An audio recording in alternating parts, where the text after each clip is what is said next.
Francesca Evans from LymeOnline with your weekly news roundup, the latest local sport, weather forecast and what's on this weekend. A life-size statue of Lyme Regis's most famous daughter has arrived in the town ahead of its unveiling this weekend. The much-anticipated bronze statue of fossil hunter Mary Anning has been installed at the junction of Long Entry and Guncliffe Walk, looking out over where Mary would have made some of her greatest discoveries. It will be officially unveiled on Saturday, exactly 223 years after her birth, by young campaigner Evie Swire, who launched the successful £100,000 appeal for the statue, along with TV presenter and anthropologist Alice Roberts. There will also be a number of other expert guest speakers, musical performances, and actress Lizzie Hopley will be playing Mary herself, with events to start at around 2:50 p.m. Long-serving Lyme Regis mace bearer Derek Hallett was honoured this week as he retires from the voluntary role after more than 20 years. Mr Hallett was first appointed to the ceremonial role of mace bearer during Ken Dibbin's office of mayor in 2001.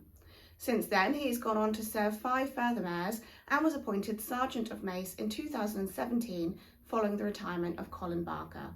Mr Hallett is also well known in Lyme Regis as the town's former dog warden, and he served as a town councillor for several years before moving to Seaton.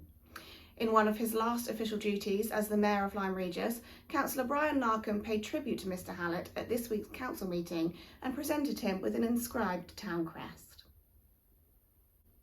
Disgraced local MP Neil Parish has said he may stand as an independent candidate in the upcoming by-election that was triggered by his recent resignation.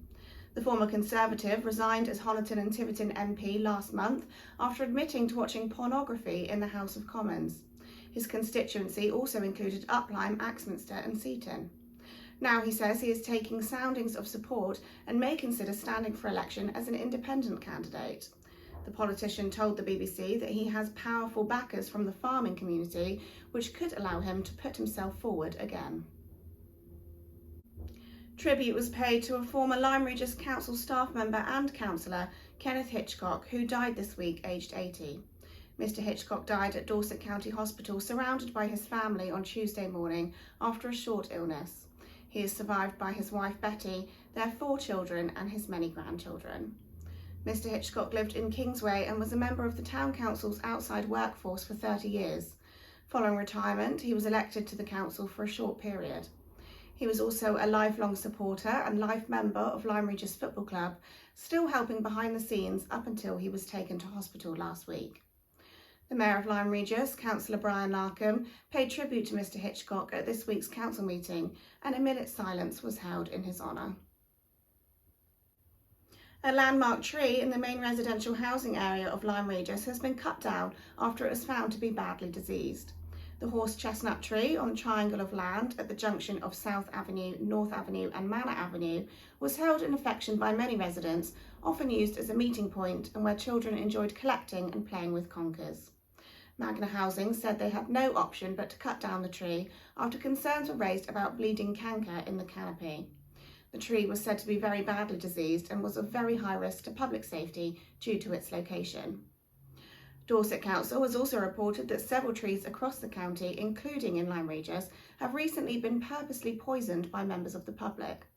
This is a criminal offence, and anyone caught deliberately damaging council-owned trees will be taken to court, where they may receive a large fine and given a criminal record.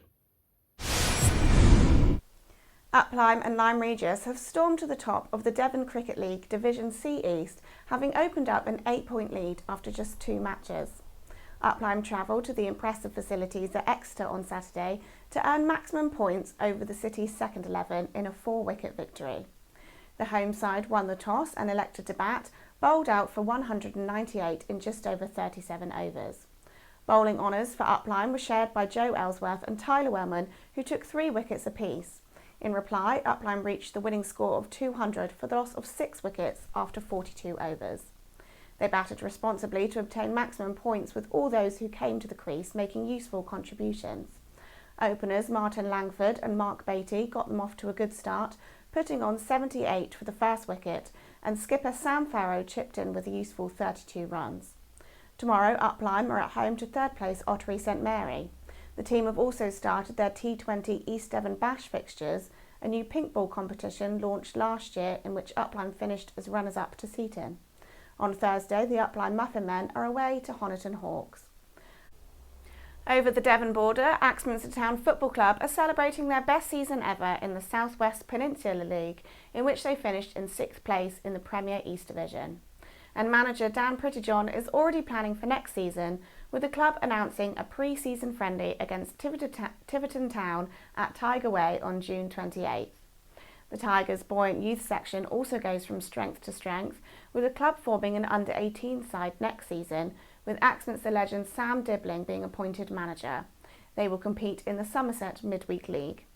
Dibbling, whose 16-year-old son Tyler has signed professional forms for Southampton in the Premier League, also manages Axminster's under-13s, who next season will be competing in the Europa Cup at the iconic Parc de Paris Stadium. As well as the unveiling of the Mary Anning statue on Saturday, there will also be a tabletop sale and coffee morning in aid of the Lyme Regis branch of Cancer Research UK at the Woodmead Halls from 10 a.m, and the Nag's Head will host its weekly live music from 9 p.m. On Sunday, Lyme Regis Lifeboat Crew will host its annual Blessing of the Boat ceremony on the Cobb from 3 p.m.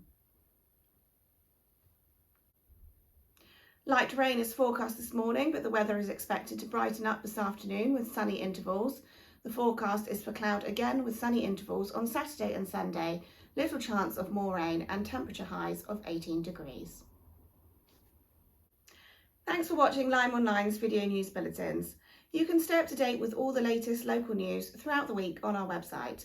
Follow us on Facebook, Twitter and Instagram for regular updates, or sign up to our weekly email newsletter to make sure you don't miss a thing. Have a great weekend.